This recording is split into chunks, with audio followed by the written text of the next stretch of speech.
we did have we had a bunch of good athletes at our school. We were very good at all of our sports. And so we could kind of give it a good run at anything against people at our level. And then we thought, okay, this isn't too bad. We're pretty good at this. And you talk to some of the older guys and like, yeah, you just watch out when you get to Europe. And you're just like, that won't happen to us.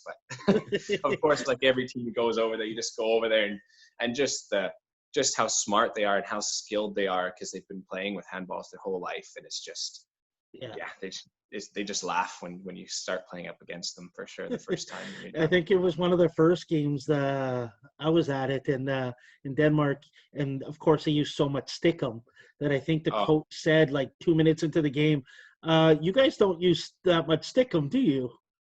So it was I just remember that, and he kind of pulled off his as much stickum in some of his players. So and they're super good about that too. They know that we're trying to grow the sport, and so they're trying to help us out as much as they can and give us you like to say a fair shot, but you just know that you never have a chance anyways. But just taping all your fingers because you're just getting them all ripped off with blisters the first time you go over there. And come a long way since then.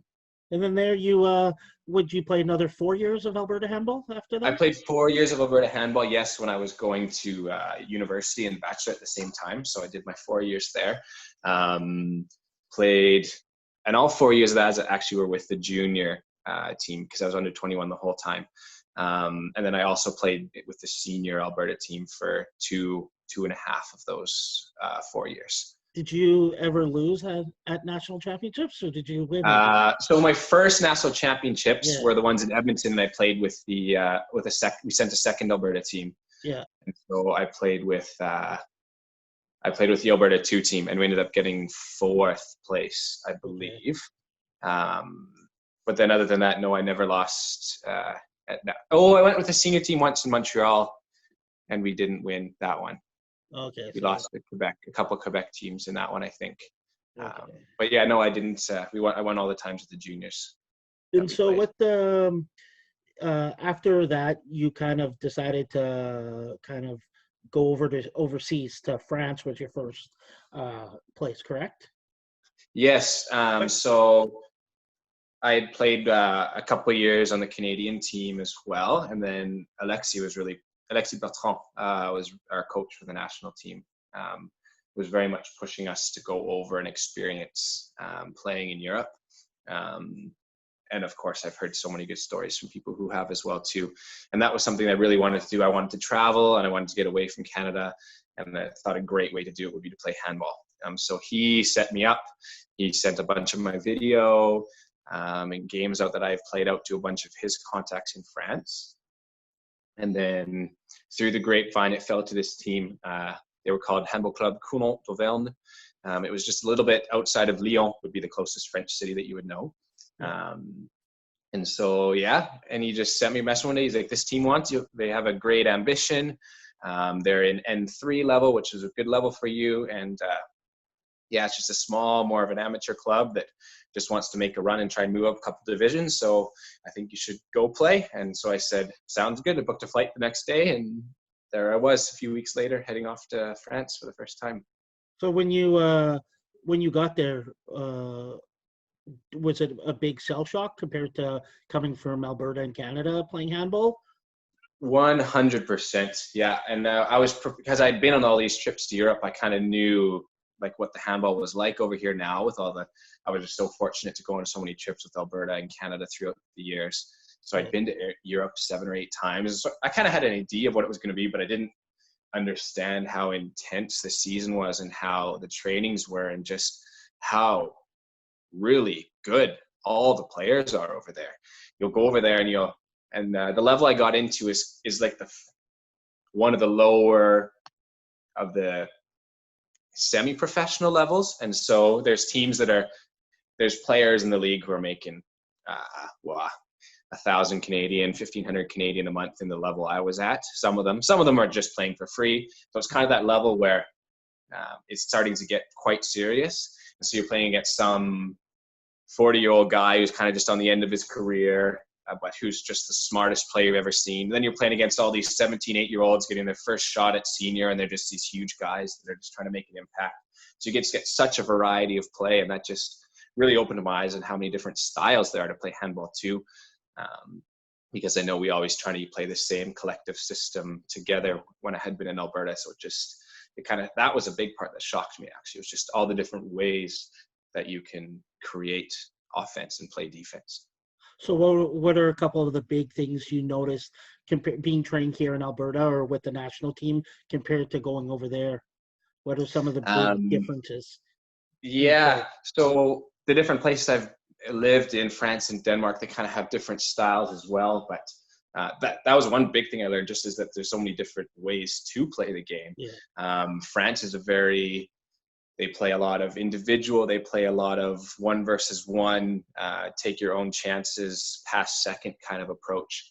And so that's kind of the opposite thing that we preach as we're growing up and learning in Alberta, where we have a whole system of plays, and we'll call our play and run it out. And near the end, we'll have a couple of different options of how to finish it off. Whereas in France, we would just do a simple, I can't think of the play names in English right now. I haven't used them for just like a pivot around or a cross or something. Yeah, just a simple cross, and then just play. 1-on-1 pass, 1-on-1 pass, 1-on-1 pass. So that was a huge thing to me. So France is sorry, go on.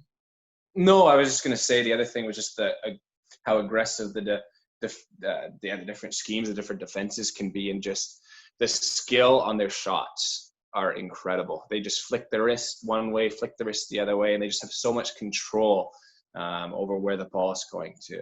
They're not just close your eyes and shoot as hard as you can. They all have 4 different trick shots in their bag. And that was just, amazing to see. The practices, what are big differences? Is the philosophy of practices different? There is lots of gameplay, tons and tons of gameplay.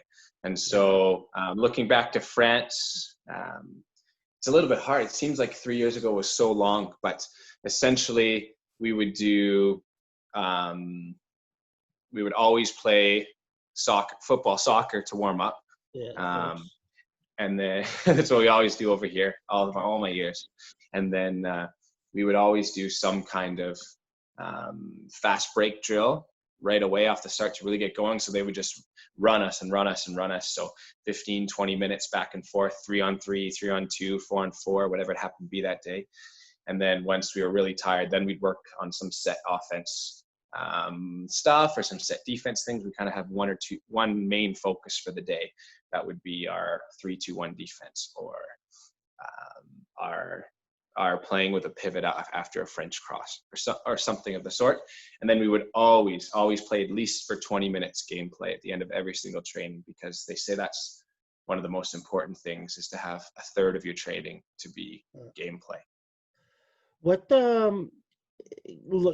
coming from Alberta and then going to France as a player, and for other players to understand, what are some important things you think that maybe we don't work enough on in Alberta to get the player ready to play over there?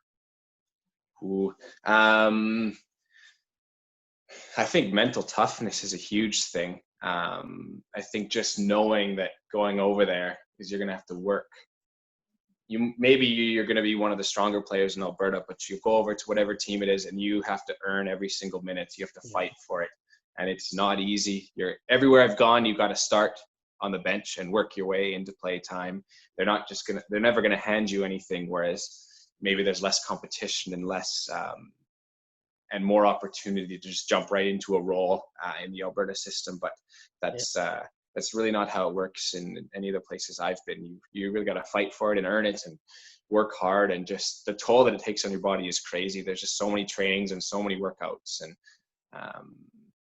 and you can never underestimate. You look at the people over there, and it doesn't look like they're doing much sometimes, but they're just so smart the way they play, and all of a sudden the ball's in the back of the net. You're like, it just happened. Yeah, that's even like knowing a lot about Europe and coaching over there. It's the difference is you don't get anything given to you. You come to a new club, you're on the bench until you earned your spot.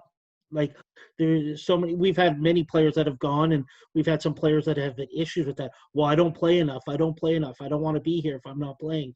It's like you said, it's a mental toughness to know that you have to earn your time, and it's gonna take time. Absolutely. And it's even, I'd say it took me the longest time in France when I was first over there. And so they sent me down to play with, I guess you could say, their B team. And it was a couple levels lower. And I kind of humbled me a little bit because I knew that I could play on the top team. And I did end up playing on the top team. But it was just more of a them testing me kind of thing of how I was going to react to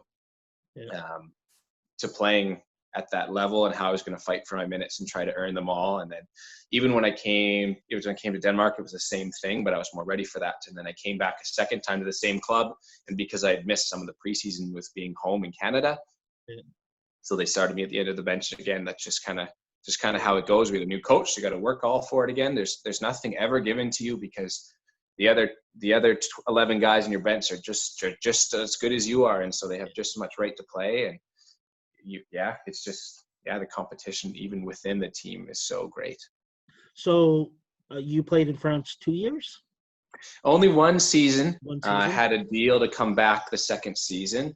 Okay. And I was planning on it. We won our league, actually, so we moved up a division, which got us a bunch more sponsorships, a bunch of money. So they were gonna start giving us some money and a bonus, and I had a contract to coach a little kids team at the club and make some money too, as well as my job on the side. So it was a really good situation. Then they ran into some troubles with my international status as a player because there was two of us, but some kind of paperwork wasn't completed on time, and push came to shove. I got a call in July that said, hey, there's two of you right now, and we both want you to come. We're going to honor both your contracts, et cetera, et cetera.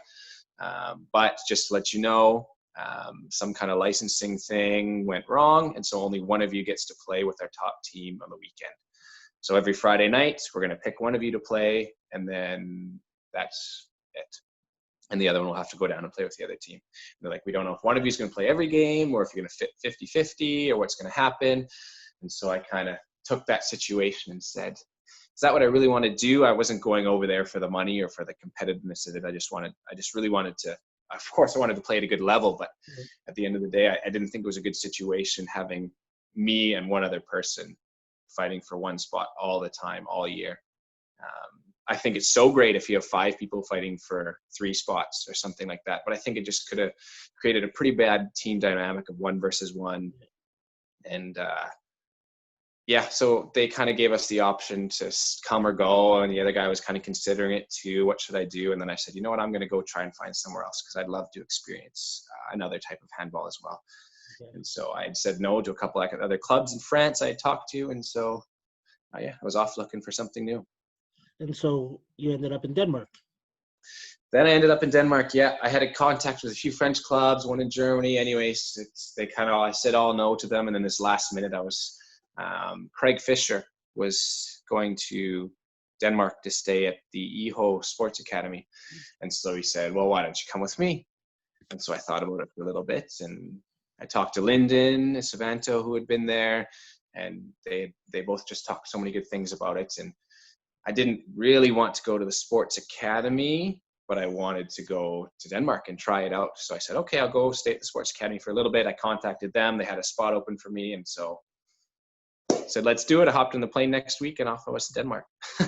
And you were part of the school though. You were still involved in the I was part of the school. Yeah. I didn't do everything with the school, but I did most of the things with them. The school kind of knew that I told them before I came that I was there more to play on a handball club than I was to participate in the school events. And so, there was a couple things that I was allowed to not to go to. And then I kind of had a deal that I was maybe going to move out and find my own apartments versus staying at the school. I ended up staying at the school the whole year. But not being a full part of it. Although I did quite a few things at the school as well.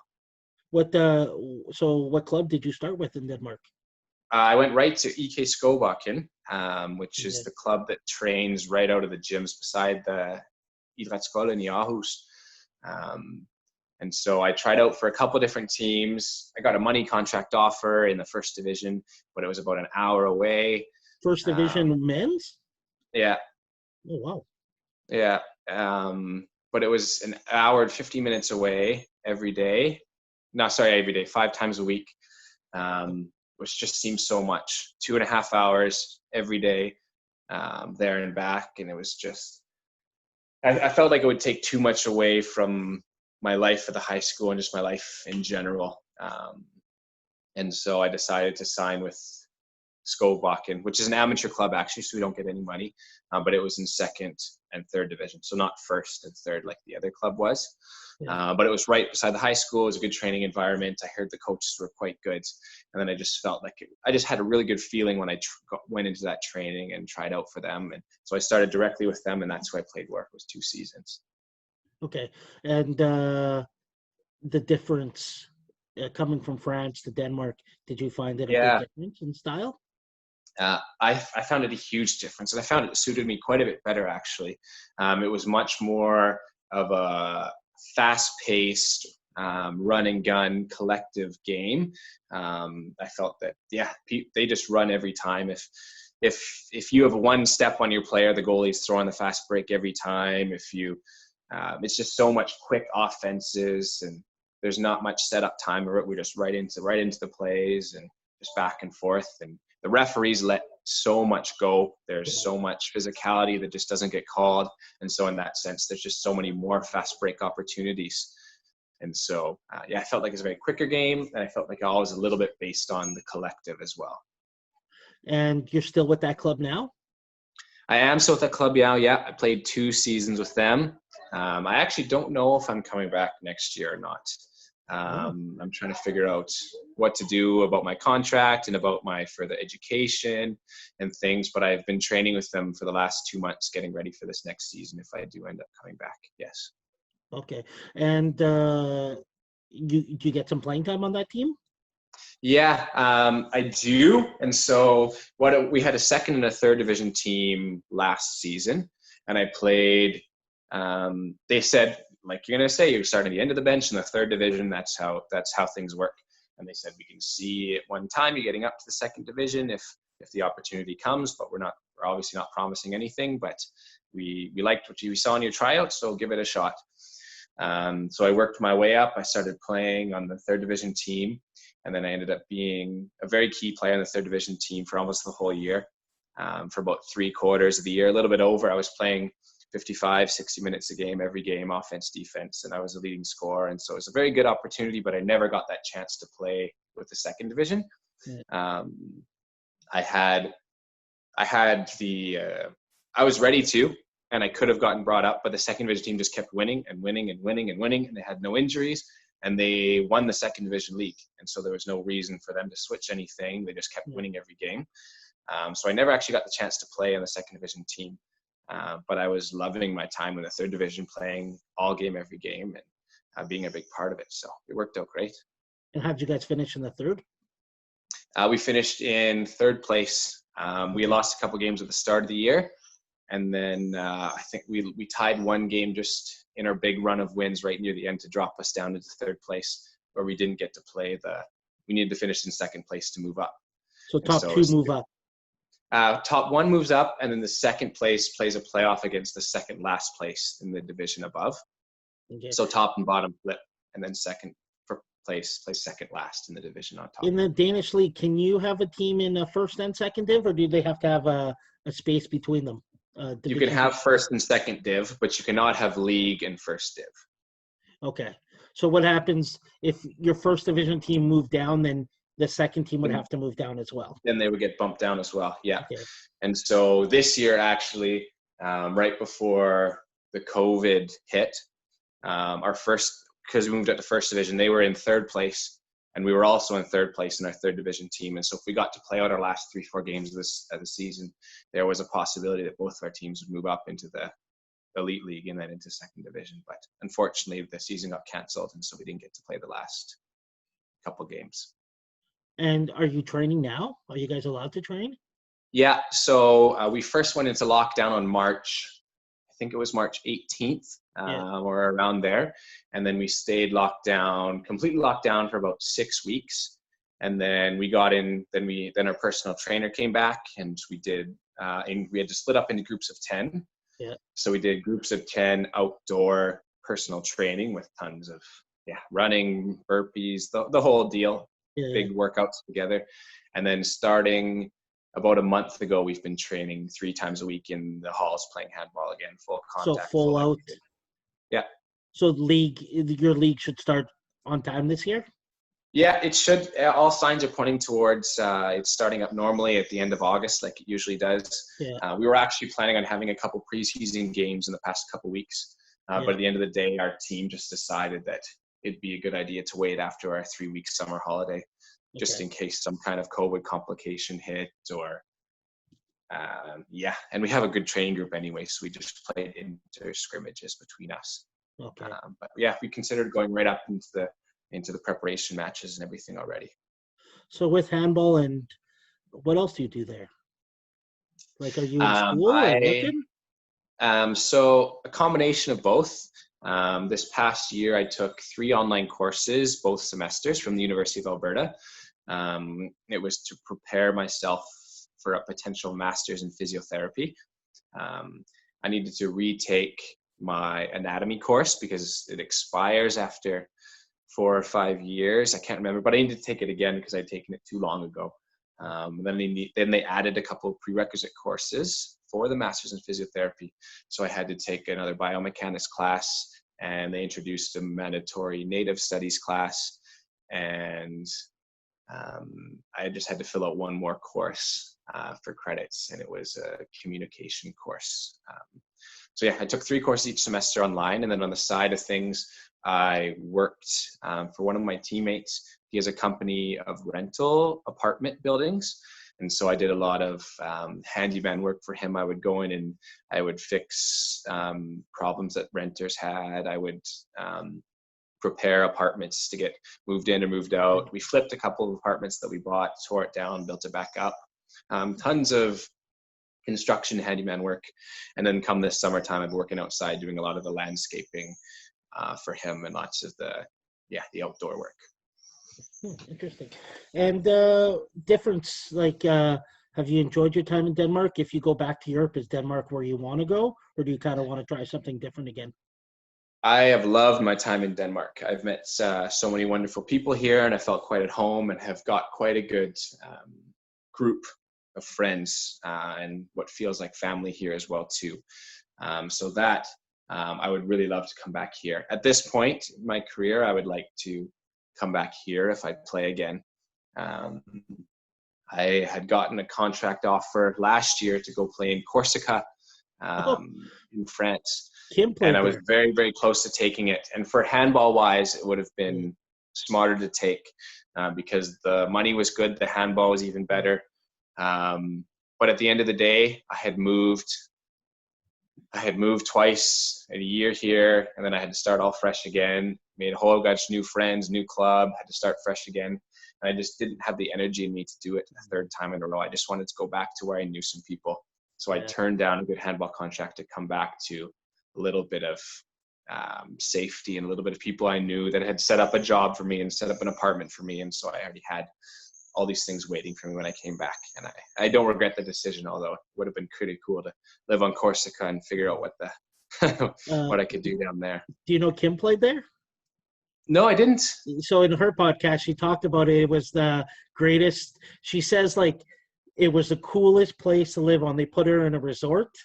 And she says it was incredible. She says she loved living there. You should write to her and ask her about Corsica. She absolutely loved it. Yeah, and that's what Alexi was pushing me to. He's like, this is such a good opportunity, such a good place. And I didn't have it in me to move a 3rd time in 3 years.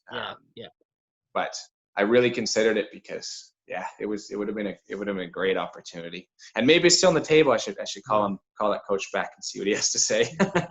So what's stopping you from going back then to Denmark? Is it that you don't know if handball's in your future, or? So a big thing, I wanted to continue my education. And I would like to do physiotherapy. I've changed quite a few times what I want to do, but right now I think physiotherapy would be a good career for me. And so in Denmark here, it is only in Danish that they offer physiotherapy. And my Danish is very close to being good enough. But the Danish test got canceled because of the COVID pandemic. And so I wasn't able to prove that my Danish was good enough to get into the study here. I'm not saying it was good enough or not, but I'm very close to being able to prove that I'm good enough in Danish. So that would have been a possibility. And if I could have studied here and kept playing, that would have been awesome. Yeah. I feel like I would like to move on with my education. And so Yeah. I also applied for the Master's in Physiotherapy at the University of Alberta as a kind of a second backup plan. And right now I'm actually on a waiting list for it. So it depends if a couple people choose different schools or change their plans for me to get in or not. So yeah, it's not that I don't want to play handball, because I absolutely love it. And the 6 weeks that I didn't have handball during this COVID time was just, it was crazy. It was just so empty. I didn't know what to do. And I still could work full time, and I still had my courses. So I still had so much to do, but that was just such a big part of my life over the last 3, but even 7 years, but especially the last 3. Yeah. And I would just love so much to play at a competitive level. Whether it be, wherever it may be, really. Yeah. So what's your, so now you're coming back to Edmonton here for vacation? Yeah, I haven't booked my flight yet, but I was gonna book it today, actually, or tomorrow, in the next couple of days. Yeah. And I'm looking to come back sometime late in July. I'll spend a couple weeks in quarantine, probably with my family, because I haven't seen them in a year. And then I will head up to Edmonton for a couple weeks in August to see some friends and family as well. And then that's when I'll make my decision if I want to head back or not. It is actually quite difficult right now to get visas for countries because of Corona. They're limiting them quite a bit and making lots of special conditions on them. And so it will be tough, but it still should be possible. A question, what visa are you on? Because in Denmark, it's not easy getting visas. No, it's really not. So my first year I was on a special højskole, which is what the Idrætsskolen i Aarhus, the EHO Academy, is based on. Yeah. And so that's the visa you can get pretty easily. It's quite expensive, actually, but you can get it. And you can get it for up to 2 years, I believe. This year I'm on what's called a working holiday visa. Okay. And so it allows me to work up to 6 months of the time that I'm here. And then also allows me to travel and study and etc. That you can only get for 1 year. So I cannot get that one anymore. Okay. So if I were to come back, it would have to be as a university student, which if you get into university, you pretty much qualify for a visa. That's a good way. The second option is a work visa, but it's very limited always, and then double limited right now. Essentially, you have to find a essential job that cannot be filled by Danish citizens at the moment, that there's too much demand for it. So that's a second reason, the second way that I could get a residence permit by myself. And the third way is I could marry somebody. That's one of the 3 options I got. Well, I'm sure that would be a bad idea. A couple last things before we end it. Three of your most favorite memories of handball. Maybe one from Alberta, one from Canada, and one from Europe. Oh, that's a tough question. I have hundreds of amazing memories that I've had. I think I'll start with the Canadian one first, because that one sticks out to me the most, and it's the easiest one to answer. And so that would for sure be when we went to Greenland in 2018. We played in the Pan American Games there, Pan Am Championships, for handball. And it was up in Nuuk in Greenland. And just the experience of being in Greenland was just something completely different. It was a place unlike I'd ever seen before. And just to see I think half of the city came to watch our games, and just playing in front of these 5,000 crazy screaming Greenlandic people who had never seen something of this sort, because there's never been a tournament of that caliber up in Greenland. And we had a very good run with a very young team. And so we ended up finishing in fifth place. And so I think that 5th place game against Uruguay was such a huge stepping stone for us in our development in the program.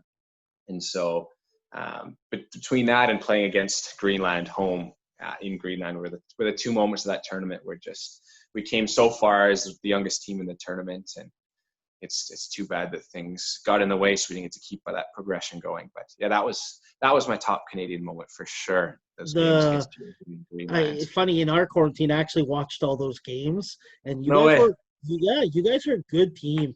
You guys played as a team. You saw like progression throughout. And Uruguay has been a country that Canada hasn't been so successful with too.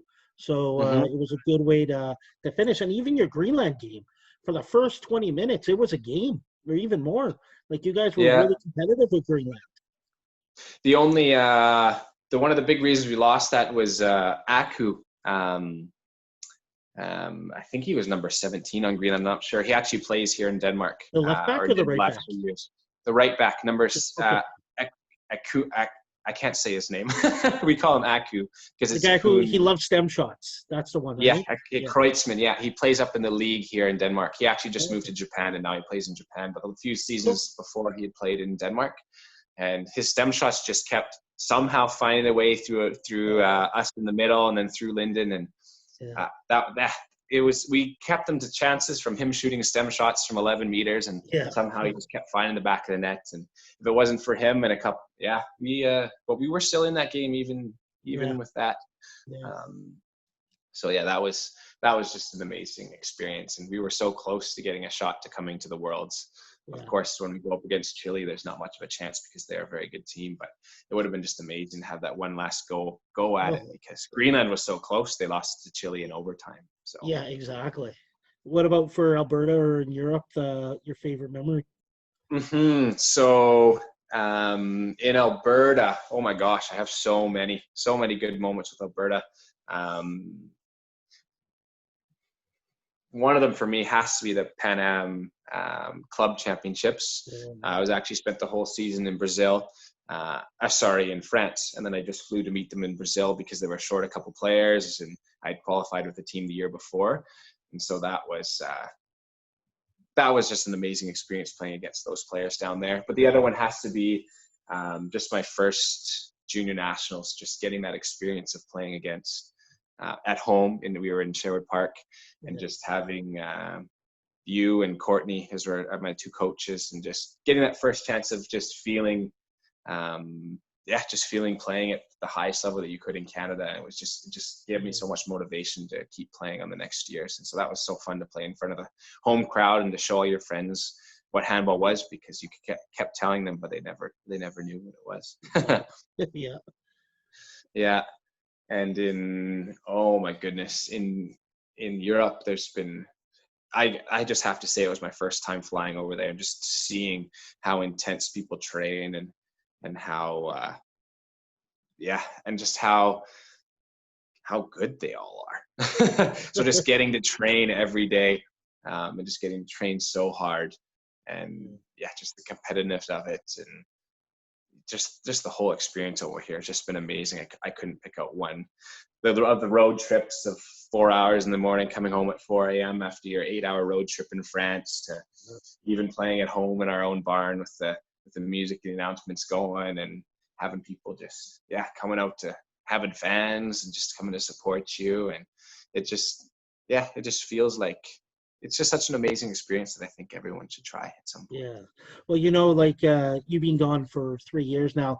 Our programs have really, other than this year because of COVID, but, at our youth development tryouts, we have had about 100 kids that show up for our tryouts now. We have like U14 teams. We have a U13 league now. So we're starting a lot younger, and we have some great, great talent at the younger ages. And the difference is the kids are committing to the sport at an earlier age. We have kids that are 14, 15 that are training 3-4 times a week. And as you know, that's a lot different than 3-4 years ago. So it'll be interesting to see where what we can do with these kids and getting them overseas. We had 2 girls, U18s last year, that played in the Bundesliga in Germany, in the 18 and under Bundesliga, and they were undefeated. They were first in the Bundesliga. But then COVID hit. So, No way. 2 of the girls were there. So, it's going to be interesting to see. The big thing is working with clubs to see who wants to take them. The academy. The sad thing is we have a girl that wants to go to the academy, but the academy is full for next year, so she can't go. I've heard it's Yeah, been full. Like, it books out quite early now. Actually, they've been saying. yeah, I've kept in touch a little bit with one of the trainers there, yeah. um, and the headmaster, and he was saying it's been filling up so quickly now. So it's too bad, because I think it's a great experience. It's very different from going just to play handball, and you have to be very focused as to not get distracted or sidetracked by all the other things that are going on at the high school. But I think it is a great place for somebody who's maybe not quite as comfortable, and is ready to go out and just completely live on their own in a new country. So I think it's a kind of a good halfway point to meet, where you still get lots of things done for you, but you still get to go and experience the whole. Yeah. So do you think that's doing kind of both? Do you think that's a good way for an 18-year-old to do, is go through an academy where there's people to be with, more of a family environment? Because I find even when we send players, it's that loneliness when you're by yourself compared to being in an environment where there's people always around. There's, do you see the difference, or? Yeah, absolutely. And so I'm someone who's very okay with being on their own and quite an independent person. So it wasn't really much of a problem for me. But from speaking to other people's experiences, and hearing from them, I can definitely see how living on your own and just going somewhere without an academy can be very lonely. So I think as a younger person, or especially as someone who's never lived away from home or is not as comfortable with the idea, going to the academy is like a home for you. There's so many good people there. There's teachers and trainers that really look out for you, and everyone's got your back. And so I don't think someone should be scared at all in jumping into going to a place like the academy in Denmark. I'm sure there's other places like that too. But something like that, I think, is a huge thing for someone who's a little bit younger and not out there. Still, wants to stay a little bit more in the comfort zone while still getting that experience to play some good handball. So I don't think it's quite the full experience of going out and just getting thrown into a new culture and experiencing some things, but I think it's a great start for the people who are maybe more unsure about it. Yeah, that's good. So last thing, is there are you still, though, if you come back to Alberta, are you still planning to play handball in a way, like still continue with the national team, or kind of like focus on other things in life? I would love to always keep playing handball and keep it in my life in some way. I'm really torn about the national team right now, for lots of different political reasons, which we don't need to get into right now. But I would still love to keep playing with the national team if that's possible. I've kind of told myself that if I can't perform at the best of my ability, that I will not be playing with the national team anymore. And so if I'm living back home, depending on what I get into for school and such, if I don't feel like I'm at the same level as I was playing in Europe, and I feel like my skills are not as good as they used to be, just because I'm not getting the repetition and the touches, that I'm not going to play with the national team anymore, because I think it will be a frustrating experience and won't be able to contribute to the most of my ability. If I'm in Europe, I will definitely still continue to play with the national team, as long as it's on a good program. You still have to do, Greg. I know you've done a lot in your life, but the Pan Am Games, that's still something that is something so special. I think for me, it's is playing at the Pan Am Games. So hopefully you get that chance. But USA, they got quite some good European players now, so it's going to be. No, I would absolutely love to play at the Pan Am Games. That's a big goal of mine, and I hope that CTHF gives us the chance to do that, because we were well on a good progression route for that back in 2018, and then Alexi unfortunately well, fortunately for him, he needed to take some time with his kids, and I 100% respect that. Oh yeah. Because he's done so much for the Canadian program on the men's side. And so it was a little bit tough when kind of everything started going downhill after that. And I think quite a few people got demotivated out of it. But hopefully we can make another run for it at some point, because that would be an amazing experience. I don't know if I got 3 more years in this old body, but I'll see what I can do. Funny. Well, thank you, Greg. I mean, I think you're the example for Alberta handball of players that have worked their butts off since high school, and taken every opportunity they've got to make it as far as they can. And I think it's important that we keep you involved in Alberta handball in some way, and you're involved with us in some way, just for the sake of you giving, like, for kids seeing what they can do with the sport. I mean, you started playing handball 16 years old, and I mean, now you've been 3 years in Europe, and from what I've heard is you've become a pretty incredible handball player. So I'm really excited to see you play at some stage to see what kind of player you've become. But it's great to hear from you. I mean, I talked to Noah and all the guys, and they tell me how much you love it. And so hopefully you stay involved, and one day again you get to play with Alberta handball sometime. It's my pleasure, Mike, talking to you about this. And it's really something that I do think people should experience if they really want to go out there. I think it's just such an amazing thing. So I would love to talk to people who are interested in doing it and maybe want some advice or just have some questions of any sort. So feel free to always pass on my information to them. So it's okay if we put your email address up, or your Instagram up, something up. So if anyone would want to write to you, that's fine with you? Yeah, absolutely. I'm definitely not a social media person. I couldn't tell you the last time I've ever posted anything, but you can definitely put up my email and then some contact information for me. We can get in touch about that. But yeah, no, just I was saying I would love to come back and play with Alberta at some point. It's my family. It's my family. I'm still best friends with all the people that I grew up playing with in the last of my junior and senior years, and the coaches and just the whole program there. And so there's so many people who are quite close to my heart. And so I'd love to be able to help out the program in some way, whether it's be playing or otherwise. But no, I think that I have come quite a far way in the past 3 years, and it's been a huge to my development as it's been shown when I go back and play with the national team and start getting a bunch more playing time, whereas I wasn't getting as much before. And so I think you can really see your hard work pay off, which is really quite rewarding. And I owe a big thank you to just the Alberta program and what they've done for me to get me started and passionate about this sport. Perfect. Well, thank you, Greg, and we'll keep in touch, and all the best. Make sure you let us know what goes on if you're going back to Europe or whatever you need. Love to know what's going on with you. Sounds good. Take care, Mike, and stay safe in these. Okay, you too. Bye.